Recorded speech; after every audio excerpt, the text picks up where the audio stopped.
이사야서 세 번째 강의입니다. 제가 이사야서를 처음에 말씀을 드릴 때 이사야서는 크게 두 부분으로 나뉘어집니다 라고 말씀을 드렸죠. 1장부터 39장까지 하고 40장에서 66장까지 이렇게 두 부분으로 나뉘어집니다 라고 말씀을 드렸습니다. 전반부인 1장부터 39장까지는 주님의 심판의 말씀이 기록이 되어져 있고요. 40장부터 66장까지는 남은 자에 대한 회복의 약속의 말씀이 기록이 되어져 있습니다. 그러면 1장부터 39장까지는 심판의 이야기만 기록이 되어져 있는가? 그건 아니에요.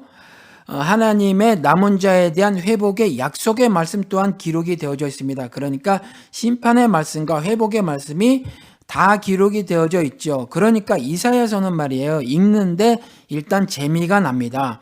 그리고 심판의 말씀을 하실 때 죄를 지적을 하시거든요. 그리고 죄를 지적을 하시고는 돌이키라라고 말씀을 하십니다. 그리고 돌이킬 때에는 하나님께서 회복을 시키시리라라는 말씀을 기록을 하고 있다라는 거죠. 그래서 읽을 때도 재미가 있는데 이 재미가 말이에요. 어떤 영적인 충만함, 풍성함 같은 은혜를 주어서 그래서 재미가 지더라. 그러니까 여러분 이 7주 동안에 진행되는 이사야서 강해 이 시간 동안에 여러분들이 이사야서를 읽고 또 읽으시면서 또 특별히 제가 자주 쓰는 표현으로 씹어먹듯이 읽으시면서 주님께서 여러분들에게 주시려고 하는 그 모든 복들을 은혜들을 다 받아 누리시기 바랍니다. 특별히 하나님이 은혜를 주신다고 하는 것은 자신의 사랑을 우리의 삶 가운데서 분명하게 드러내시는 것, 즉 확증하시는 거거든요. 그러니까 이번 7주 동안에 여러분들이 이사야서를 공부를 하시면서 하나님의 사랑을 마음껏 경험하시기 바랍니다. 그리고 제가 요한복음에 나온 그리스도의 말씀을 전해드렸지만 이것을 읽고 듣는 것으로 그쳐서는 하나님의 은혜를 즉 사랑을 경험할 수가 없죠. 몸이 따라줘야 한다라는 겁니다. 어떤 경우는 하늘의 섭리를 깨닫지 못하더라도 실천하면 하나님께서 그 뜻을 그 섭리를 깨닫게 해주신다고 분명히 약속을 하셨으니까 우리가 이번에 백남기 농부님 돕는 거와 같이 후원을 하는 거와 같이 여러분들이 각각 실천을 해 나가시기 바랍니다. 이사야서를 읽고 듣고 함께 공부를 하고 예배를 드리면서 나머지 시간에 여러분들이 주님을 위해서 우리 좋으신 선하신 하나님을 위해서 내가 이 세상에서 어떻게 살을 수 있을까? 신자로서 어떤 모습을 세상에서 드러낼 수 있을까? 즉 한 점 흠이 없으신 영광체이신 그분이 내 삶을 통해서 자신의 영광을 온 세상에 드러내시길 원하는데 내가 어떤 모습으로 어떤 행함으로 그와 같은 주님의 영광을 드러내는 행함을 보일 수 있을까? 행함을 실천할 수 있을까? 라고 생각을 하시고 그와 같은 실천들을 모색하고 고민해서 실제적으로 그와 같은 삶을 은혜의 삶을 다 살아내시는 그와 같은 7주가 되시길 바랍니다. 이사야서가 참 은혜가 넘치는 책이니까 여러분들이 그와 같이 이번 7주 동안에 아주 열심히 그리고 재미나게 은혜 충만하게 그런 시간을 보내시면서 읽어나가시길 바랍니다. 지금은 이제 1장부터 39장 중에서 1장부터 12장까지를 이번 주에 공부하고 있는데 제가 그렇게 말씀을 드렸어요.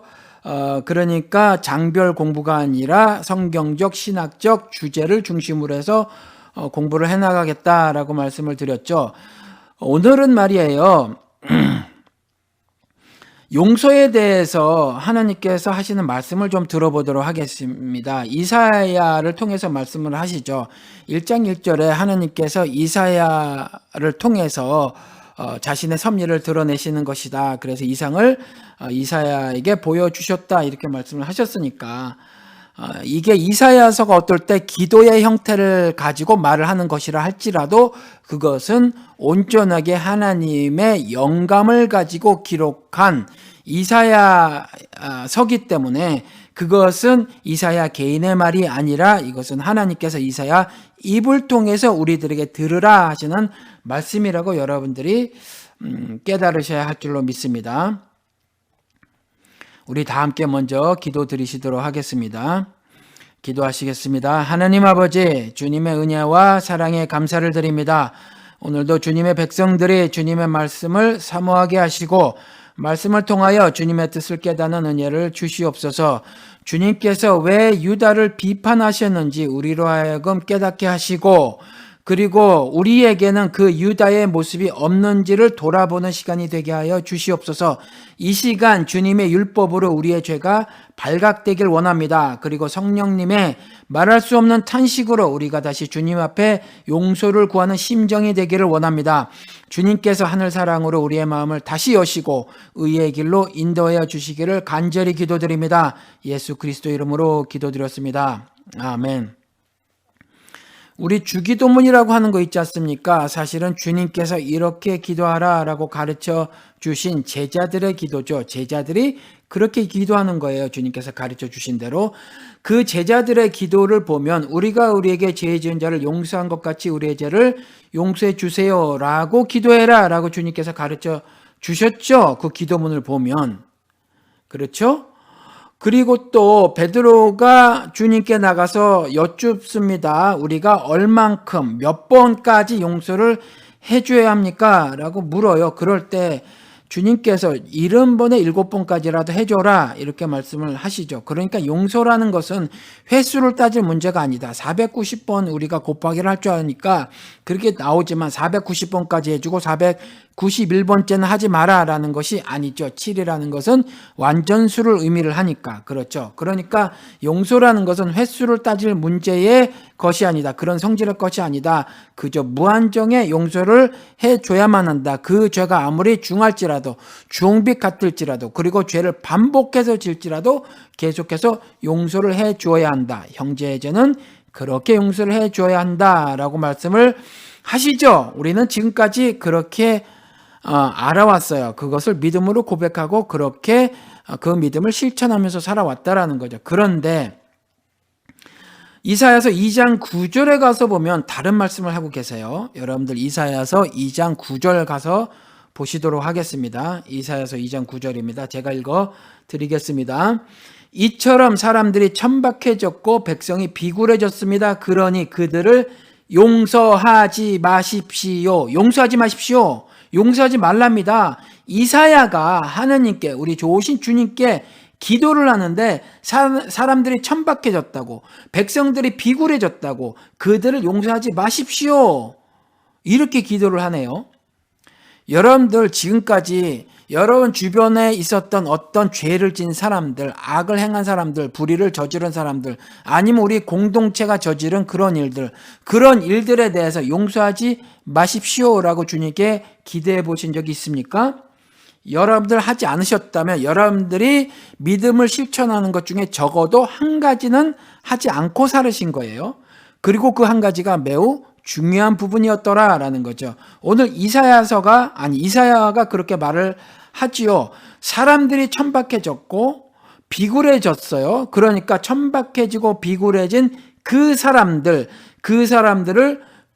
좋으신 주님이시여 용서하지 마십시오라고 기도를 해요. 그렇죠. 이것은 우리의 지금까지의 신앙적 관념을 깹니다. 일종의 고정관념으로 있었던 어떤 그것을 깨죠. 그렇죠. 그러니까 오늘 한번 용서에 대해서 그래서 한번 다시 살펴보는 시간을 가져보도록 하겠습니다. 여러분 지금까지 용서를 어떻게 하고 사셨습니까? 악을 보고도 또 불의를 목격하고도 그 악과 불의를 고발하지 않고 혹시 침묵하지 않으셨습니까? 이제는요, 그러니까 그렇게 침묵하는 거, 남의 죄를 일일이 말하지 않고 지적하지 않고 그저 입 다물고 있어주는 거, 우리의 공동체의 일이라도 마찬가지고, 그래서 교회를 위한다고 교회의 잘못된 일을 외부에 알리지 않고, 교단의 잘못된 문제도 뉴스에 실리지 않도록 서로 비밀로 지키고, 쉬쉬하고, 그런 것이 작금의 한국 기독교였지 않습니까? 교회들이었잖아요. 그러니까 이렇게 악을 보고 불의를 목격하고도 그 악과 불의를 고발하지 않고 침묵을 했는데 왜 침묵을 했냐면 그것이 선을 실천하는 것이라고 생각해서 그러지 않으셨냐라는 말씀을 드려보는 거예요. 그런데 우리가 지난주에 분명히 이사야 입을 통해서 하나님께서 그것은 죄를 짓는 일이다. 그것도 나를 반역하는 어마무시한 큰 죄를 짓는 것이다 라는 말씀을 들었죠. 그게 왜 어마무시한 죄였죠? 하나님께서 그렇게 분명히 단호하게 말씀하셨다는 거죠. 그런 침묵의 범죄를 저지르는 자들은 반드시 멸망당할 것이다. 이렇게 말씀하셨거든요. 지난주에 우리가 똑똑히 들었잖아요. 그러니까 그런 것이 있었을 때는 정말 우리가 입을 다물고 있어야 하는가? 입을 다물지 않는다고 하더라도 과연 그들의 죄를 지적하지 않고 주님께 기도를 하나님 그들이 천박하고 또 그들이 비굴함으로 그들을 용서하지 마십시오라고 적극적인 신앙생활을 하지 않는 것은 하나님께서 지적하는 그 왜곡된 신앙생활은 아니었는가? 이것도 우리가 지금 한번 생각을 해봐야 된다는 거죠. 그렇죠. 1장 23절 지난주에 말씀을 한번 다시 읽어보도록 하겠습니다. 너희 지도자들은 주님께 반역하는 자들이요 도둑의 짝이다. 모두들 뇌물이나 좋아하고 보수나 계산하면서 쫓아다니고 고아의 송사를 변호해 주지 않고 과부의 하소연의 점은 귓전으로 흘리는구나. 그러나 거역하는 자들과 죄인들은 모두 함께 패망하고 주님을 버리는 자들은 모두 멸망을 당할 것이다. 이 멸망 예고가 이사야서의 다른 곳에도 여러 군데 쓰여져 있는데 이사야서 10장 한번 또 가보시도록 하겠습니다. 1절서부터 2절까지.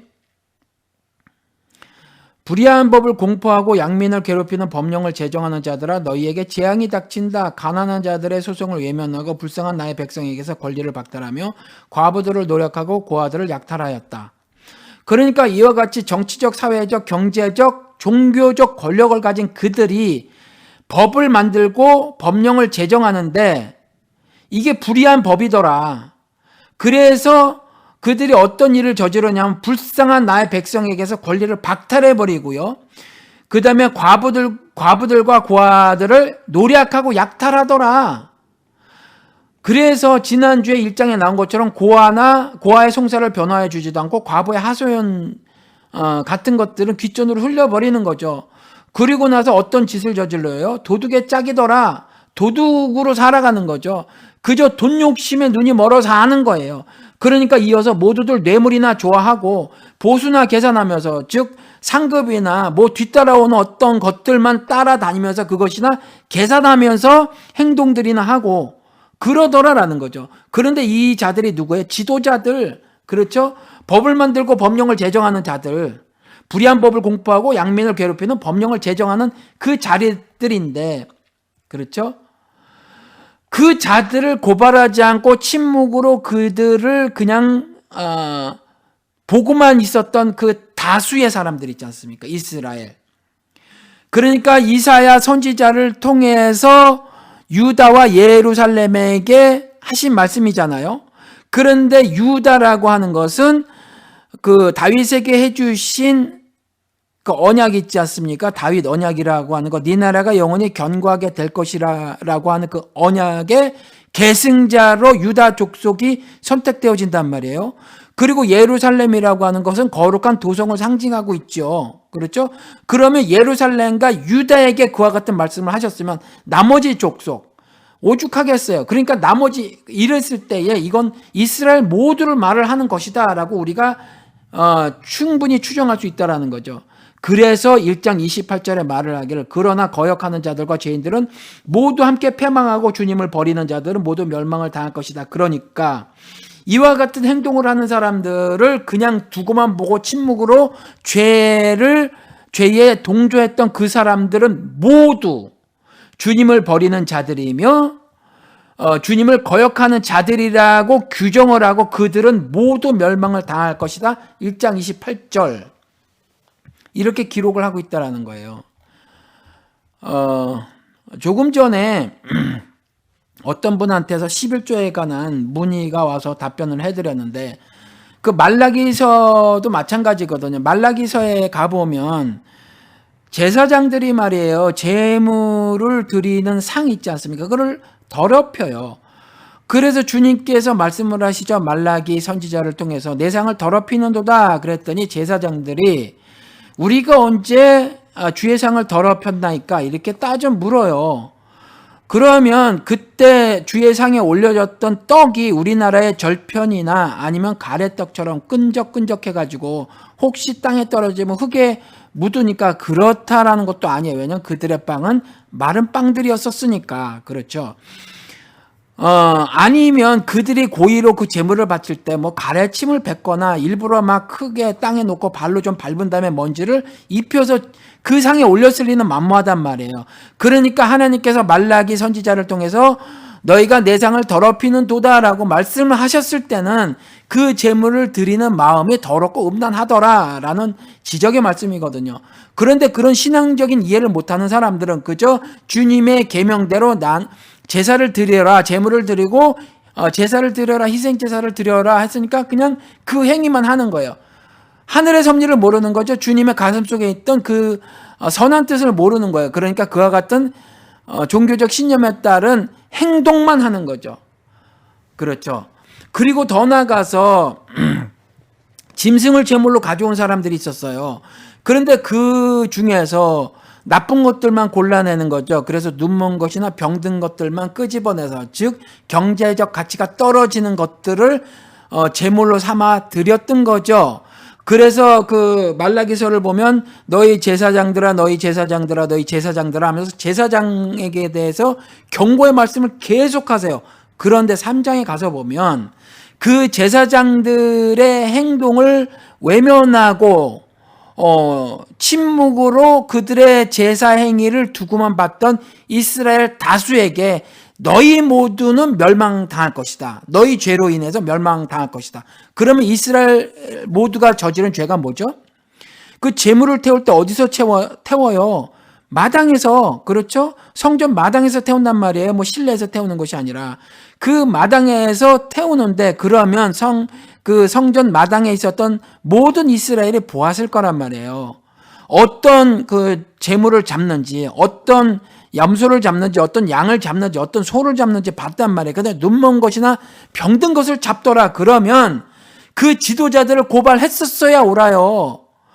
고발은 어떻게 하는 거냐면 그냥 골방에 들어가서 기도하는 게 아니라니까요. 그 제사장에게 따져 물었어야죠. 왜 좋은 곳으로 하지 않습니까? 설령 우리 백성 가운데 그와 같이 병든 것이나 그 눈먼 것으로 가져왔으면 그들의 그와 같은 마음을, 신앙을 질책하시고, 제사장이요, 그리고 그와 같은 제물을 드려서는 안 된다라고 말을 해주면서 올바른 제물을 드려야 할 것을 가르쳐야 할 것 아닙니까? 그런데 제사장이요, 당신이 그래서는 되겠습니까라고 따져 물었어야 옳고, 그 다음에 뒤로 돌아서 다수의 이스라엘에게 이렇게 제사를 드려서는 하나님이 결코 우리의 제사를 받지 않으실 것입니다 라고 피를 토하는 심정으로 다수의 이스라엘 사람들에게 말을 했었어야 옳다라는 거예요. 그것을 안 했더니 그 제사장들이 그대로 주의 사자라고 제사장들이라고 해서 그냥 그들이 하는 대로 가만히 두었더니 3장에 가서는 이스라엘 모두에게 말씀을 하시더라. 너희 모두는 너의 죄로 인해서 멸망당할 것이다. 그리고 아시지만 말라기서 이후에 하나님께서 이스라엘 백성에게 말씀을 주지 않으신단 말이에요. 그렇죠. 계시록에도 나오죠. 잠시 하늘에서 하늘이 조용해지는 그런 기록이 이게 똑같은 말이거든요. 그러니까 이와 같이 말이에요. 이 지도자들에 대한 어떤 그들이 저지르는 불의와 악행을 적극적으로 나서서 고발을 해야 하고요. 더 나가서는 어떻게 해야 되는 거죠? 그 고발이 어떤 거죠? 우리 주님께 하는 거예요. 좋으신 주님께. 그런데 골방에서가 아니라 주님, 저들이 천박하고 비굴하니까 용서하지 마십시오라는 기도를 하면서 그 기도를 골방에서만 하는 것이 아니라 그와 같이 직접적인 그 지도자들에 대해서 따져 묻고요. 그것이 잘못임을 지적하고 뒤로 돌아서 백성들에게 그것을 깨닫게 해줘야 한다. 그런 말이죠. 그런데 그와 같은 행동을 하지 않았으면 여러분들의 신앙생활이 말이에요. 굉장히 큰 잘못된 모습을 보인 거란 말이죠. 결격 사유가 있는 거예요. 그렇죠? 근데 제가 그러고 살았더라. 대부분의 많은 사람들이 그냥 그렇게 살아오지 않았나 싶어요. 왜 그래요? 한국 기독교계의 지도자들이 그랬고, 우리는 주입식 교육을 받아왔기 때문에 교회에 가서도 그저 그 지도자들이 말하는 것이 진리인 것으로 그냥 들었어요. 우리는요, 그런 교육을 받았거든요. 왜라고 질문을 하지 못하도록 그런 문화에 섰단 말이에요. 그리고 나서면 중간이나 가는 거지 그저 따져 물으면 안 되는 것으로 어떤 그런 그 폭력적인 문화에 있었단 말이에요. 심지어 요즘도 그러더라고요. TV를 보니까 어떤 대학교의 그 교실인데 말이에요. 어떤 그 한 청년을 들여보냈어요. 그러면서 몰래 카메라로 진행을 했는데 수업 시간 중에 막 질문을 하는 청년을 들여보냈어요. 그리고 심지어 수업 시간이 끝났음에도 불구하고 질문을 하고요.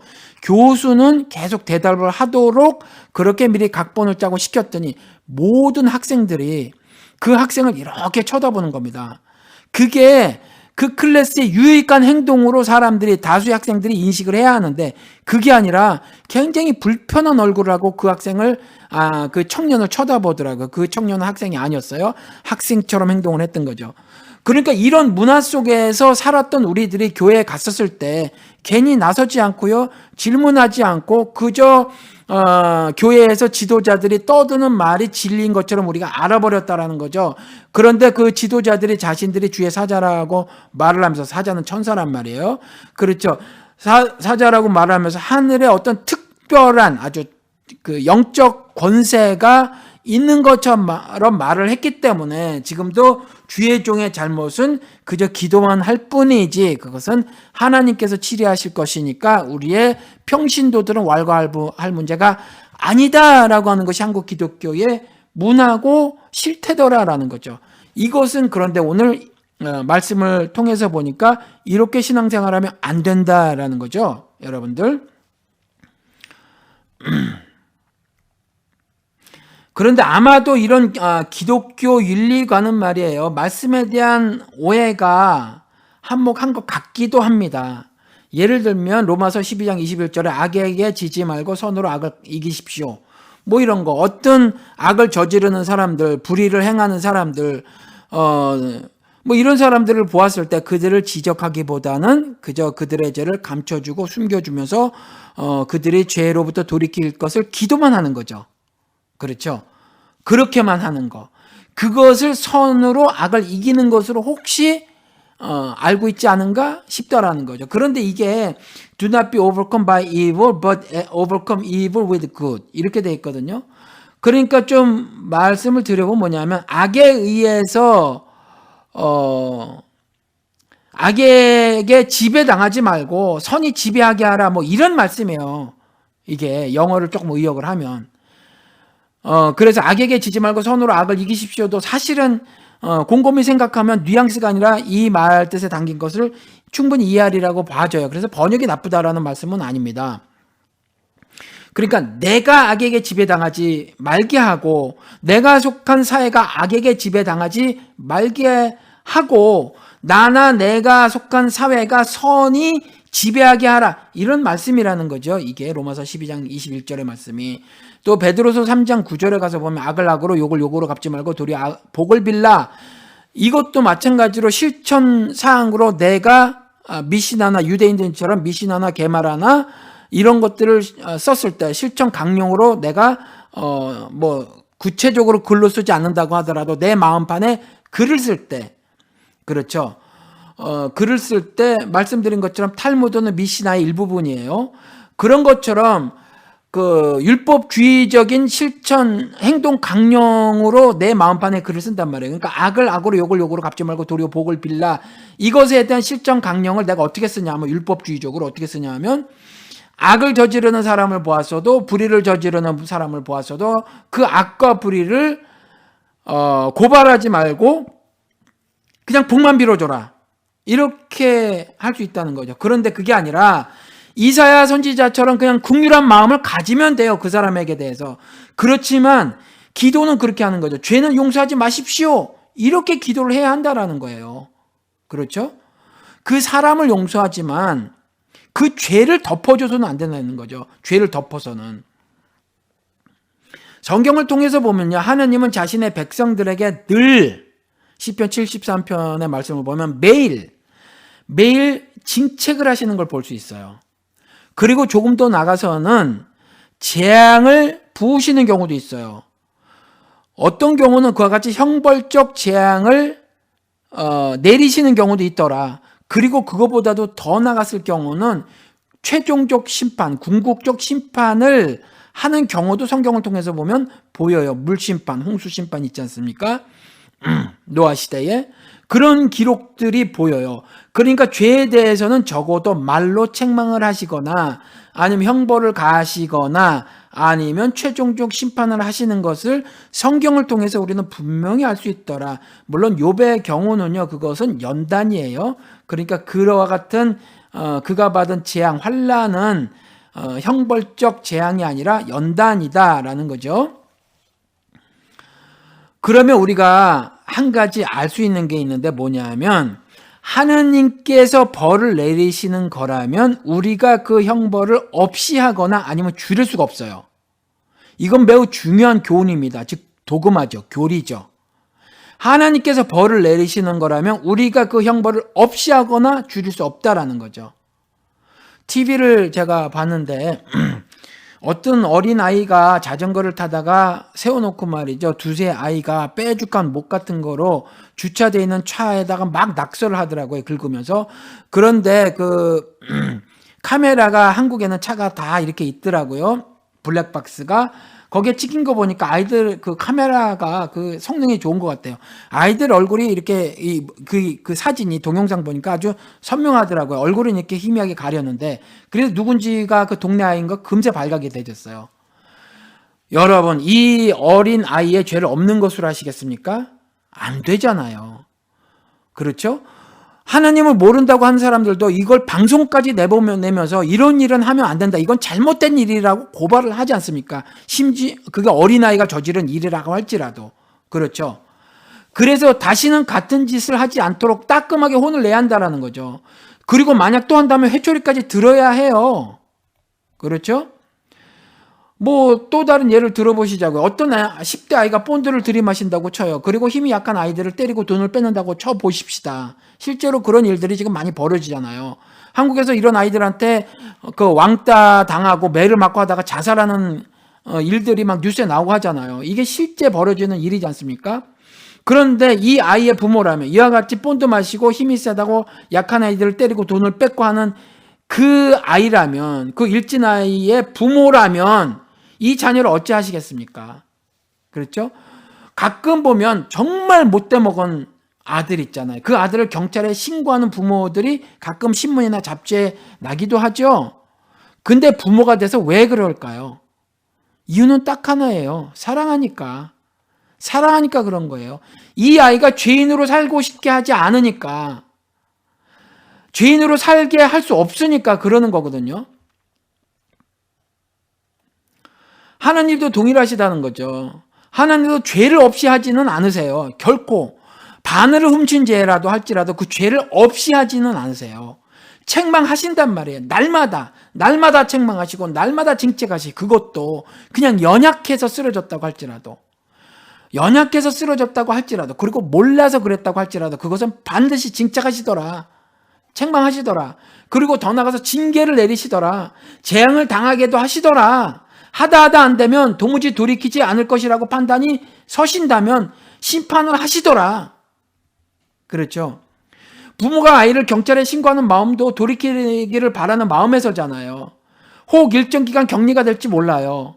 그렇다고 하더라도 마음을 돌이키는 심정으로, 그 심정이 하도 간절해서 죄인으로 살면 안 되니까 그래서 경찰에 신고하는 것처럼 하나님도 책망하고 징계를 내리고 재앙을 당하게 하는 이런 모든 때에 자신의 백성들이 돌이켜서 바르게 살기를, 선하게 살기를, 의롭게 살기를 원하시는 거예요. 왜요? 자신의 모습과 형상대로 지었으니까. 자신의 신적 도덕성을 내포한 그 피조물로 만들었으니까.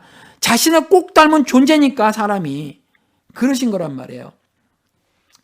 그러니까 주기도문 같은 데서도 보면, 아니죠, 제자들의 기도에서도 보면 우리의 죄를 용서하시고 하면서 죄를 용서하신다고 말을 하지만 사실은 정확히는요, 죄를 용서하는 것이 아니라 죄를 지은 사람을 용서하시는 거예요. 하나님은요, 죄에 대해서 매우 단호하시다라는 거예요. 이 하나님의 뜻을 알아야 해요. 그래야 바른 신자의 삶을 살 수 있습니다. 아니면요, 내 마음대로 죄를 없이 하고요, 악을 묻어두고 불의에 침묵하게 돼요. 그랬을 땐 큰일 난단 말이에요. 왜요? 모두 멸망당할 거니까. 그렇죠? 그러니까 용서하지 마십시오. 절대로 용서하지 마십시오. 용서하지 말라는 기도를 주님께 올리십시오. 그리고 뒤로 돌아서 그와 같은 범죄를 저지르는 지도자들을 꾸짖으십시오. 그리고 우매한 다수의 백성들을 깨우치도록 이와 같은 일은 범죄입니다. 하나님 앞에서 커다란 범죄입니다라고 그들을 깨우치십시오. 이것이 신앙생활이에요. 이사야 선지자가 하나님께 간청하잖아요. 용서하지 마십시오. 이렇게 간청하시잖아요. 이사야가 왜 이렇게 했을까요? 하나님의 심정을 헤아려서 그런 거죠. 하나님의 뜻을 알기 때문에 그런 거예요. 그래서 이렇게 간청하는 거예요. 이사야는요, 이와 같이 용서하지 마십시오라고 주님께 기도로 말하기 전에 사실은요, 회개를 촉구했어요, 사실은. 하나님께로부터 계시로 말씀을 받았다고 하면서 이스라엘에게 그렇게 말을 한 거거든요. 그게 2장 1절부터 5절까지 가보면 기록이 되어져 있습니다. 이것은 아모스의 아들 이사야가 유다와 예루살렘을 두고 계시로 받은 말씀이다. 마지막 때에 주님의 성전이 서 있는 산이 모든 산 가운데서 으뜸가는 산이 될 것이며 모든 언덕보다 높이 솟을 것이니 모든 민족이 물밀 때 그리로 모여들 것이다. 백성들이 오면서 이르기를 자 가자 우리 모두 주님의 산으로 올라가자. 야곱의 하나님이 계신 성전으로 어서 올라가자. 주님께서 우리에게 주님의 길을 가르치실 것이니 주님께서 가르치시는 길을 따르자 할 것이다. 율법이 시온에서 나오며 주님의 말씀이 예루살렘에서 나온다. 주님께서 민족들 사이에서 분쟁을 판결하시고 뭇백성 사이의 갈등을 해결하실 것이니 그들의 칼을 쳐서 보습을 만들고 창을 쳐서 낫을 만들 것이며 나라와 나라가 칼을 들고 서로를 치지 않을 것이며 다시는 군사훈련도 하지 않을 것이다. 오노라 야곱 족속아 주님의 빛 가운데 걸어가자. 이렇게 말씀을 하더라라는 거죠. 이사야가. 그렇죠. 이거는요, 마지막 때, 2절에 보니까 마지막 때, 즉, 그리스도가 다시 오는 때에 대한 예표의 말이에요. 그러니까 현재의 이야기가 아니죠. 그렇지만 성격적으로 우리가 장래에 벌어질 미래 역사를 보고 현재 역사도 이와 같이 앞으로 그렇게 진행될 거니까 현재 역사도 그와 같은 성격의 역사가 되도록 우리가 하나님을 신앙하는 사람들은 살아야 한다는 거죠. 마지막 때는 어떻게 되죠요? 주님의 성전이 있는 산이 모든 산 가운데서 으뜸이 될 거예요. 그러니까 왕 중에 왕이고 Lord of Lords. 그러니까 만군의 주라는 거죠. 그렇죠? 그러니까 너도 나도 세상 임금 노릇하고 자기들이 광대하다고 하지만 모든 왕의 왕이 되시는 주님이다라는 거거든요. 그리고 모든 세상의 가르침들, 지배자들의 윤리들, 그 다음에 법들, 강령들 이런 것들보다 더 뛰어난 그것보다 위에 있는 그 모든 것들을 지배하는 통제하는 그 말이에요. 주님의 성전이 있는 모든 산이 모든 산 가운데 으뜸이 될 것이다. 그 말이거든요. 그렇죠.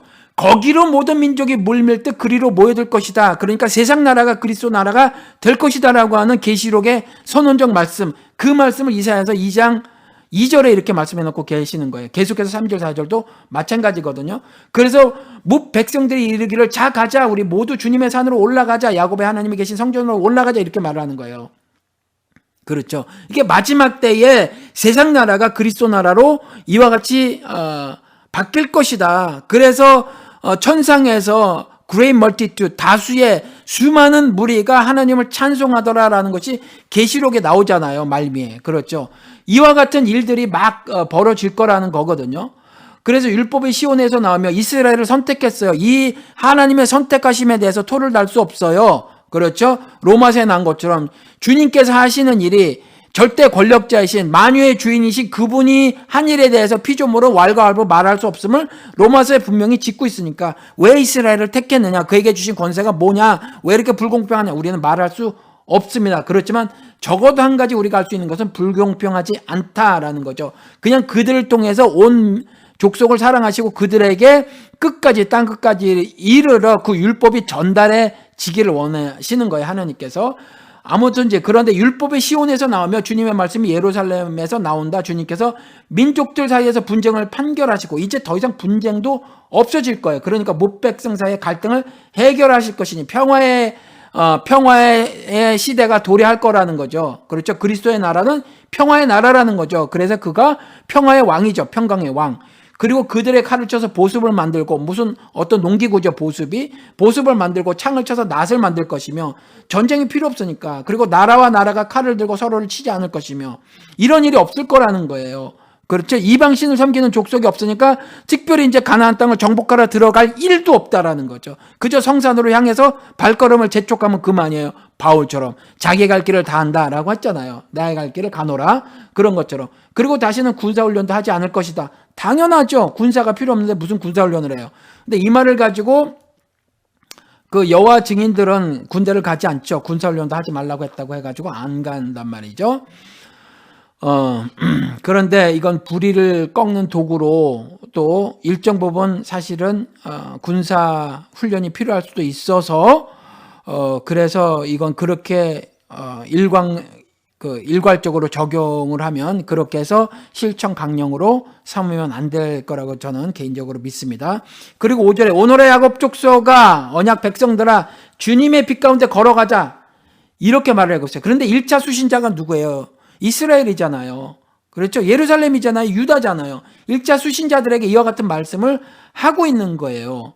그때 제가 이거 그 배경을 말씀드릴 때 그 남부에서는 이집트가 강국이 있었고 또 동쪽에서는 그 아시리아가 있었잖아요. 아수르가. 그렇죠. 이것들이 강대국이란 말이에요. 아수르는 계속해서 이스라엘을 쳐들어오고 있었고 그다음에 남유다가 배신도 때렸고 그렇죠.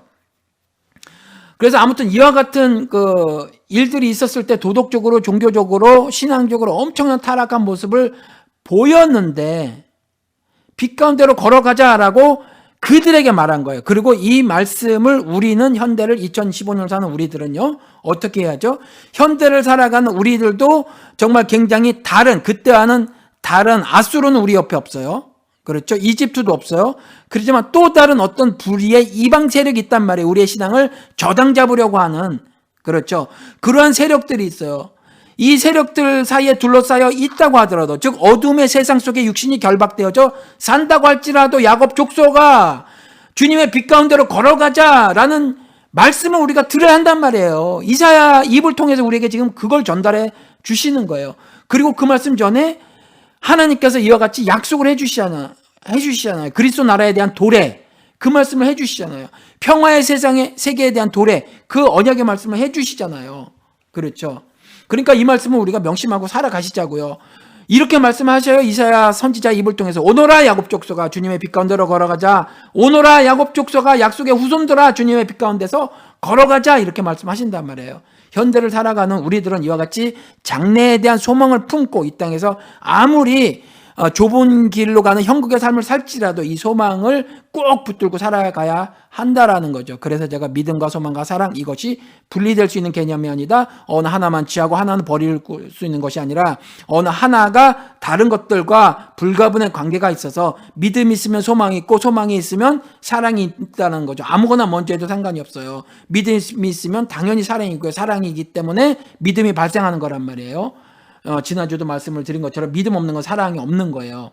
그렇죠? 믿음 있으면 소망이 있는 거. 그래서 이 세 가지가 믿음, 소망, 사랑은 따로 분리할 수 있는 개념들이 아니에요. 컨셉들이 아니에요. 이건 그냥 하나가 되는 거죠. 삼위일체처럼 이건 하나로서 가능한 거예요. 흡사, 성령의 열매는 하고 단수로 말했지만 9개를 말한 것처럼 9가지를 말한 것처럼 그 9가지가 하나하나 따로 떨어져서 난 8가지만 성령의 그 선물로 가지고 있는 것이 아니라 하나는 안 가지고 있어요. 이게 아니에요. 그 9가지가 다 있어줘야 하는 거거든요. 그래서 단수에 그걸 쪼개고 분리하고 나눌 수가 있는 게 아니란 말이에요. 그 성령의 선물, the fruit of Holy Spirit is 단수거든요. 그런 거랑 동일한 거예요. 그러니까 그런 사람들에게 주님의 빛 가운데로 걸어가자라고 이렇게 말을 하고 5절까지 말을 하고 6절에 바로 용서하지 마십시오라고 한 거예요. 6절에 바로. 그러니까 그저 미워하는 심정으로 말한 게 아니란 말이에요. 이 사람이 이사야가. 그렇죠. 그들을 멸시하고 하나님의 율법도 실천하지 않는 정말 불신앙의 사람이라고 하면서 그냥 이게 차별된 마음으로 그렇게 가는 게 아니란 말이에요. 그렇죠. 그들에 대한 긍휼함이 그득한 마음으로 용서하지 마십시오라고 말을 한 거예요. 그렇죠. 그러니까 우리가 죄인을 마음을 다 열고 받아들이지만 죄에 대해서는 작은 것 하나라도 하나님께서 덮어두지 않으시니까 우리도 덮어두면 안 된다라는 거죠. 그렇죠? 그런데 용서하지 마십시오라고 말한 것이 조금 전에 말씀드린 것처럼 사람들이 천박해지고 비굴해졌기 때문에 그렇잖아요. 그렇죠? 그러면 천박해지고 비굴해진 것이 무엇인가? 이사야는 뭐라고 말씀하고 있는가?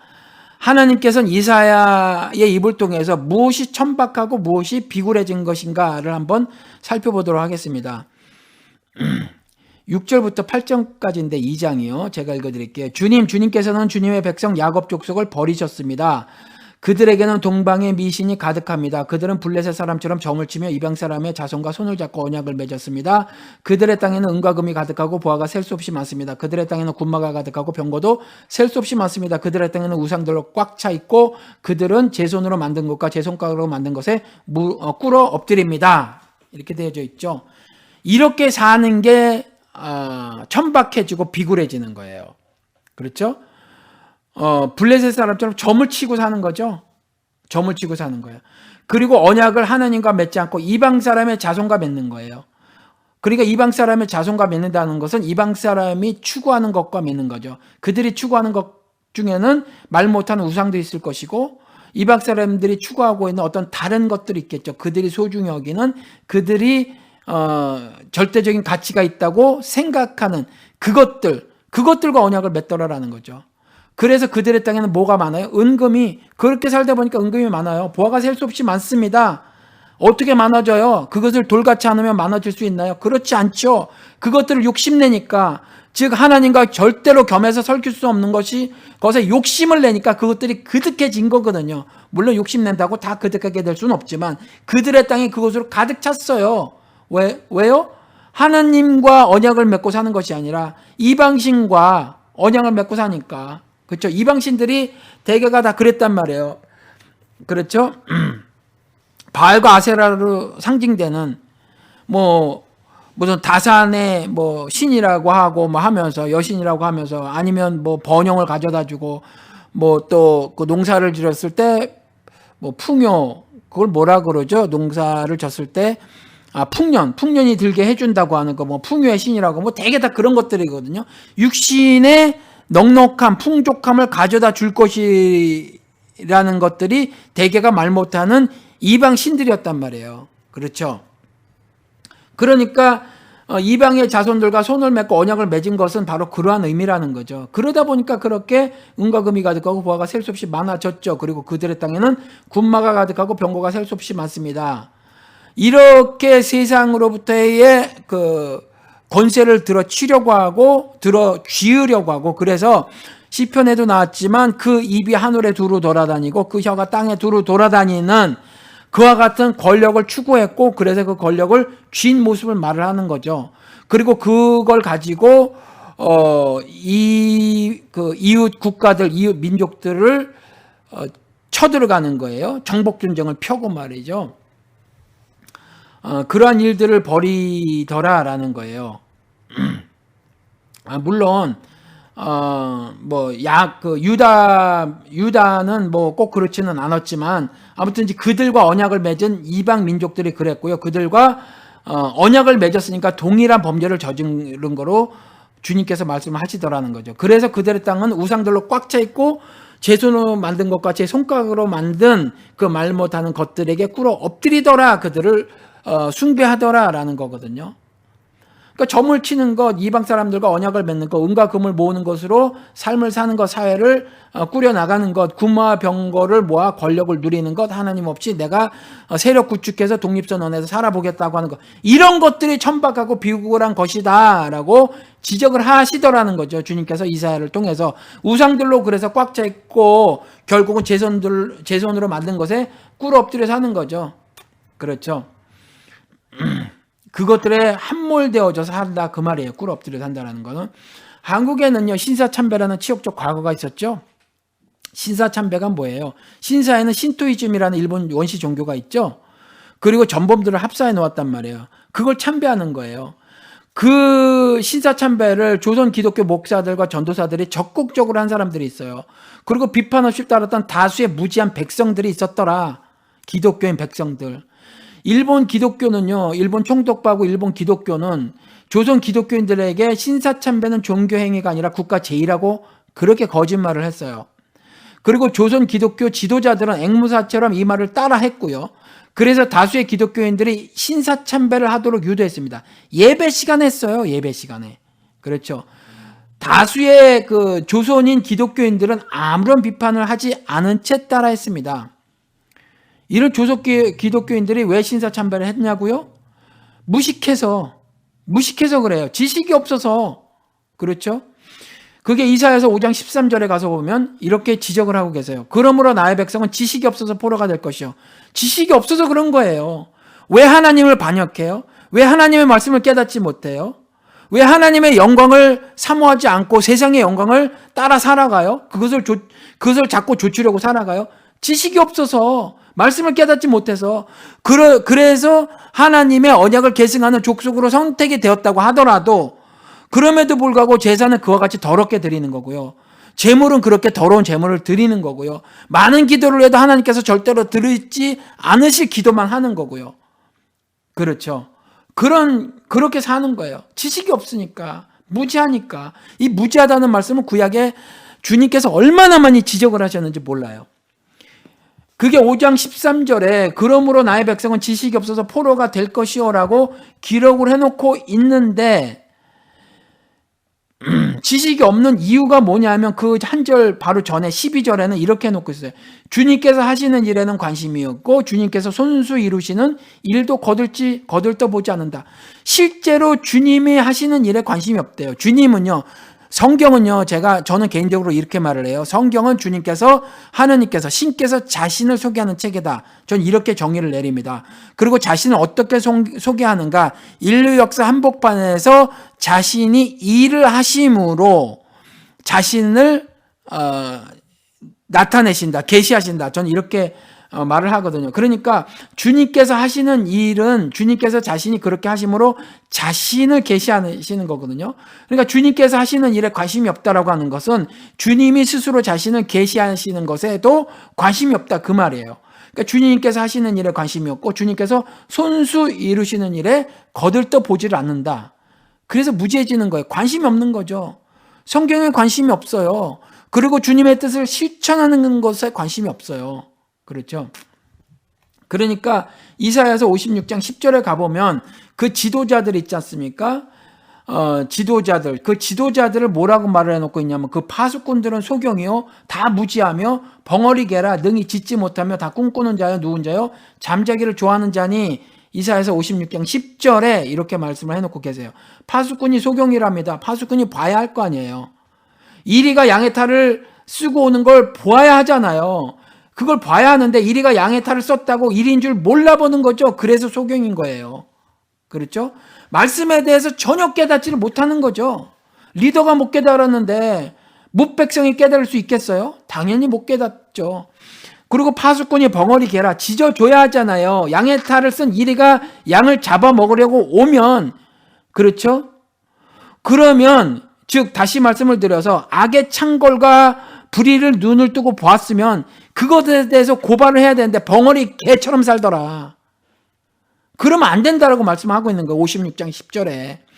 그래서 이 파수꾼은 꿈꾸는 자여 잠자기를 좋아하는 자다. 즉 악의 창궐과 온갖 불의가 난무해도 분별도 못하고 입도 뻥끗하지 않으면서 그저 종교시설 안에서 재물이나 드리고 온갖 집회를 모이고 기도를 많이 하면서 예배에 열중하는 거죠. 이걸 헛꿈꾸고 사는 거예요. 그래서 꿈꾸는 자요 잠자기를 좋아하는 자다. 베드로에게 하신 말씀, 1시간만 깨어있으라. 1시간 깨어있기를 원하지 않는 거죠. 그냥 어떤 환경 속에서 상황 가운데서 그저 함몰되어져서 그냥 그렇게 살아가는 거죠. 그걸 잠자기를 좋아하는 거라고 주님께서 그와 같이 고발을 하시는 거거든요. 이사야를 통해서 지적을 하시는 거예요. 이 파수꾼은 꿈꾸는 자요 잠자기를 좋아하는 자다. 다시 읽어드릴게요. 악의 창궐과 온갖 불의가 난무한다고 하더라도 그걸 분별조차 못해요. 분별조차 못하니까 입도 뻥끗하지 못하는 벙어리 개가 되는 거죠. 그렇죠? 분별도 못하니까 소경이 되는 거고. 그래서 그렇지만 계속해서 그 종교시설 안에서 산당에서 말이에요. 재물은 드려요. 그리고 온갖 집회를 모여요. 안식일 날 모인다니까요. 그리고 헌금을 잔뜩 해요. 그리고 기도를 많이 하고 예배에 열중해 버려요. 그렇죠? 이게 꿈꾸는 거고 잠자기를 좋아하는 거라니까요. 이러한 무지한 자들은 구원하지 못하는 신에게 기도하는 자들이다라고 하면서 이사야서 45장 20절에 하나님께서 기록을 해놓고 계세요. 읽어드릴게요. 이사야서 45장 20절입니다. 나무 우상을 들고 다니는 자들과 구원하지도 못하는 신에게 기도하는 자들은 무지한 자들이다. 무지한 자들은 이와 같이 구원하지도 못하는 그와 같은 말 못하는 나무로 만든 그 신도 아닌 신에게 기도하는 자들이라잖아요. 그렇죠? 도대체 어디를 향하고 있냔 말이에요. 우리가 시편의 말씀처럼 주의 얼굴을 바라야 하는 거 아닙니까? 주의 얼굴을 바라고 살아야 하는데 엉뚱한 걸 쳐다보고 살아가고 있더라라는 거예요. 이런 천박하고 비굴한 것들로부터 돌이키기를 바라는 마음에서 용서하지 마십시오 한 거예요. 그렇죠. 이 용서하지 마십시오라는 말을 주님께 드리고요. 그 다음에 세상에서 알려야 하잖아요. 그것은 하나님께서 결코 받아들이는 행함이 아니다. 믿음을 실천하는 것이 아니라 단지 종교적 신념에 허우적거려서 종교적 신념에 따른 어떤 실천들을 하는 것에 불과하다라고 말을 해줘야 하잖아요. 그것은 하나님께 반역하는 일이다. 하나님께서 나귀도 알고 소도 아는데 먹여 키운 주인을 아는데 내가 사랑으로 기르고 키우는데 나를 못 알아보는 것이고 나를 깨닫지 못하는 것이고 나를 깨닫지 못하는 것은 나를 반역하는 것이다라고 말씀하셨다고 지도자들에게 경고 말을 하고요. 그 다음에 뭇백성들에게 돌아서서 말씀을 가르쳐 줘야 하잖아요. 깨닫게 해줘야 돼. 그게 신자의 삶이라는 거죠. 이런 거를 하는 걸 전도라고 하는 거예요. 전도는 이게 전도입니다. 그러면 돌이키라 이렇게 말씀을 하셨는데 돌이키는 건 회개를 말을 하는 거죠. 반성을 말을 하는 거예요. 반성. 그렇죠. 근데 반성은 어떻게 하는 건지 아십니까, 여러분? 반성은요, 입으로 하는 게 아니에요. 몸으로 하는 거예요. 몸으로. 죽는 거죠. 죽음의 반성을 하는 거예요. 바울이 날마다 죽노라 그렇게 고백했잖아요. 날마다 회개한다는 말이거든요. 날마다 반성한다는 말이에요. 반성을 하기는 하는데 어떻게 해요? 죽는 거로 하는 거죠. 그러니까 반성은요, 입으로 하는 게 아니에요. 마음으로 하는 게 아니에요. 몸으로 하는 게 아니에요. 형제들에게 원망 들을 만한 일을 저질렀으면 직접 가서 내가 잘못했다고 용서를 구하는 거예요. 몸으로 하는 거라니까요. 반성은. 회개는 몸으로 하는 거예요. 입으로 하는 거 아니에요. 골방에서 하는 거 아니에요. 내가 무슨 잘못을 저질렀잖아요. 그 잘못을 뜯어 고치고 적극적으로 선을 실천하는 데까지 나가는 거. 그게 회개예요. 그게 죽음의 반성이에요. 바울이 나는 날마다 죽노라 하는 그 죽음의 반성. 그게 신자들이 해야 하는 회개라니까요. 그런 회개만 회개예요. 그런 반성만, 그런 죽음의 반성만 반성인 거예요. 다른 거는, 입으로 하는 거는 하나님께서 반성으로 받아주시지 않는다니까요. 입으로 아무리 회개합니다 하면 그것을 주님께서 받아주시겠어요? 회개합니다 하면 그래 옛다 용서하면서 그렇게 용서를 던져주실 거라고 여러분들 믿으십니까? 아니라는 거예요. 그런 죽음이 있어야 거듭나는 거예요. 그렇죠? 죽음의 회개, 죽음의 반성이 있어야 내가 거듭남의 영적 성취감을 누리는 거죠. 그렇죠? 영적인 성취를 누리는 거죠. 이런 죽음의 반성이 없는 자들에게는요, 하나님의 형벌과 심판이 뒤따릅니다. 그렇죠? 그럼 죽음의 반성에 대해서 조금 더 설명을 드려볼게요. 뭐냐 하면 자신을 지탱하고 있는 모든 것을 자신의 삶에서 성령의 능력을 힘입어 살점 도려내듯이 도려내는 거예요. 만약에 자신을 지탱하고 있는 그 모든 것이 하나님이나 하나님의 말씀이 아니라면, 하나님이나 하나님의 계명이 아니라면, 하나님의 법과 규례가 아니라면 자신을 지탱하고 있는 그 모든 것을 자신의 삶에서 성령의 능력에 힘입어서 살점 도려내듯이 도려내는 거죠. 그런데 말씀은 주어졌는데 이와 같이 유다도 잘못했다시피 성경을 해석하는 것이 올바른 예언이라니까요. 성경을 올바로 해석하는 것이 올바른 예언이에요. 그러니까 성경을 올바르게 해석을 해서, 그래서 제가 성령의 능력을 힘입어라고 말씀을 드렸던 거예요. 그래서 올바로 해석을 해서 그 올바로 해석된 성경의 말씀을 가지고 보니 내가 나로 서 있는 내 모습에 그것과 대척점에 서 있는 것이 있구나. 하나님 말씀을 어게인스트 하는 것들이 있구나라고 했었을 때 그것으로 내가 서져 있으면 그것들을 내가 뜯어내는 거예요. 내 삶에서. 어떻게 살점 도려내듯이. 이게 죽는 거예요. 왜요? 내가 부정이 되니까. 내가 부인이 되니까. 그렇잖아요. 나는 지금까지 이런 것 때문에 내가 나였어요. 저것 때문에 내가 나였고 이것 때문에 내가 나였거든요. 내 나름대로 내 경험이 있고 나의 법이 있고 윤리가 있고 도덕이 있었단 말이에요. 그런데 하나님이 말씀하신 것에 만약에 충돌이 되지잖아요. 그럼 그것을 버려야 해요. 살점 도려내듯이 도려내야 해요. 뜯어내야 돼. 이게 굉장히 고통스럽습니다. 이게 죽는 거예요. 바울이 이거 했다는 거거든요.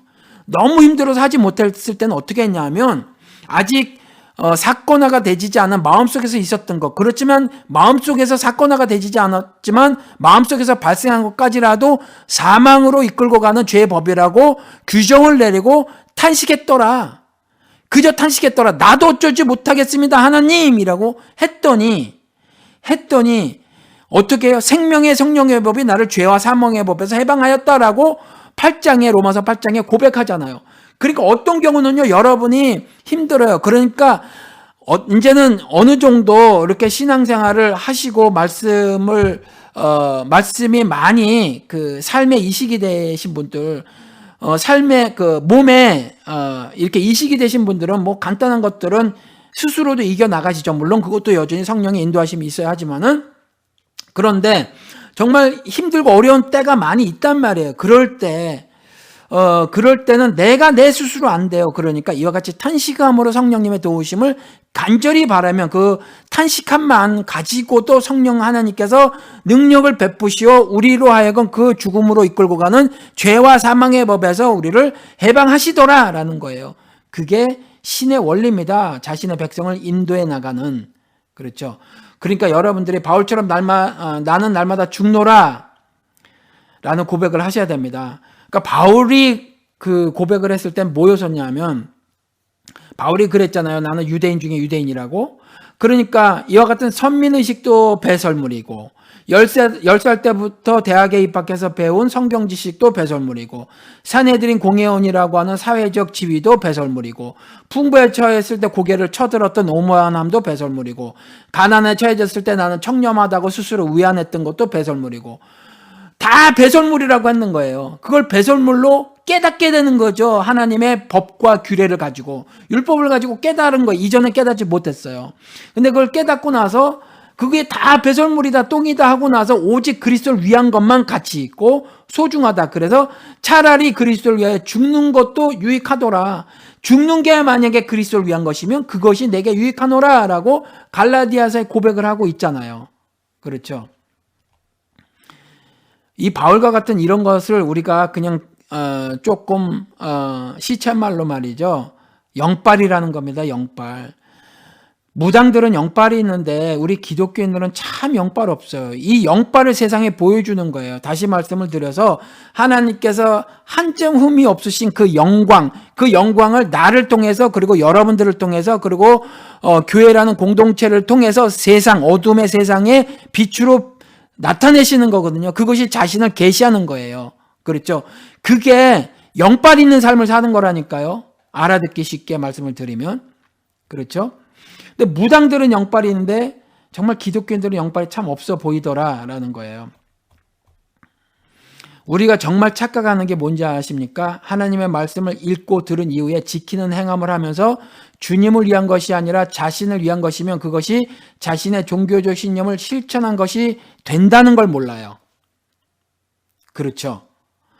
그러니까 뭐든지 다 주님을 위한 것이어야만 되는데 0.00001%라도 자신을 위한 것이 되면, 우리 교회를 위한 것이 되면, 뭐 김 집사나 박 집사를 위한 것이 되면 그거는요, 그냥 자신의 종교적 신념을 실천한 것이 될 가능성이 굉장히 높아요. 교회를 위한 것도, 옆에 있는 형제 자매를 위한 것도 바울처럼 그저 내가 그리스도에게서 끊쳐질지라도 내가 바라는 바라라고 하면서 형제들에 대한 그 끓는 심정을 전하잖아요. 그 너희들의 입과 마음에 있다고 하면서 이미 너희들이 복음을 들었다고 하는 그와 같은 절절한 마음도 그것이 주님의 영광이 드러나지는 목적에서 그 형제애가 있어야 하고 교회를 사랑하는 마음이 있어야 하는 거지. 단순히 그냥 교회를 사랑하는 것, 작금에 나타난 실체처럼 그저 어떤 그릇된 모습, 왜곡된 모습, 불의한 모습, 악을 행하는 모습이 있더라도 그저 쉬쉬하는 것, 그것이 교회를 위하는 것이라고 실제로 알고 있잖아요. 이건 그냥 자신의 종교적 신념을 실천하는 것에 불과해요. 그럼 결코 믿음을 실천하는 행함은 아니다라는 거죠. 그렇죠. 그러니까 지난주에 읽었던 1장을 보면 1장 13절에 지난주가 아니라 어제죠. 거룩한 집회를 열어놓고 못된 짓도 함께하는 것을 내가 더 이상 견딜 수가 없다. 1장 15절에 너희가 아무리 기도한다 하여도 나는 듣지 않겠다. 너희 손에는 이미 피가 가득하기 때문이다. 이렇게 말을 하죠. 그러니까 그런 무슨 기도를 한달지 구제를 한달지 말이죠. 그 금식을 한달지 뭐 제사를 드린달지 어떤 거든지 간에 말이에요. 못된 짓과 더불어서 하면 안 된다니까요. 그렇죠. 여러분, 착각은 무지에서 옵니다. 조금 전에 말씀드린 것처럼 워낙 주님이 하시는 일에 관심이 없으니까 무지가 발생되지고요. 그렇죠? 그 무지가 착각을 일으키더라라는 거예요. 신앙적 착각.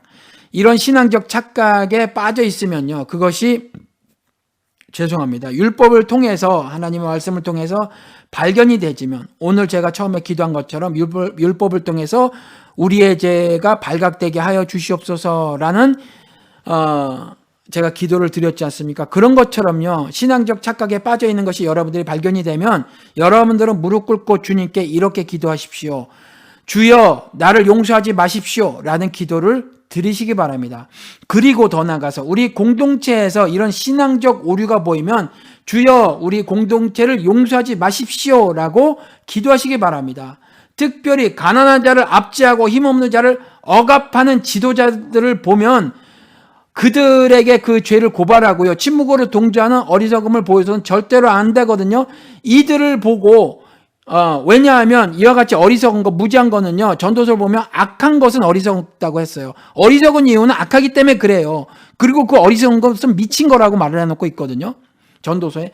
그러니까 이와 같이 신앙적 착각은 무지에서 오는데 이 무지는 악하기 때문이라는 거예요. 그리고 결국 행동은 주님 눈에 보기에 미친 행동만 하더라. 그렇죠. 그러니까 이와 같이 가난한 자를 보면 공자가 말했듯이 정말 인간이 아무리 사악한 인간이라고 할지라도 12가지 마음이 있는데 그 중에 하나가 측은지심이더라.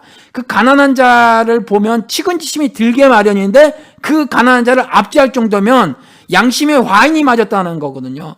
그 힘없는 자를 억압하는 자라면 그건 양심의 화인 맞았다는 거예요. 근데 그러한 지도자들을 보고 나도 침묵해요? 침묵으로 동조하는 어리석음을 보여요? 왜 그래요? 악해서 그런 거예요.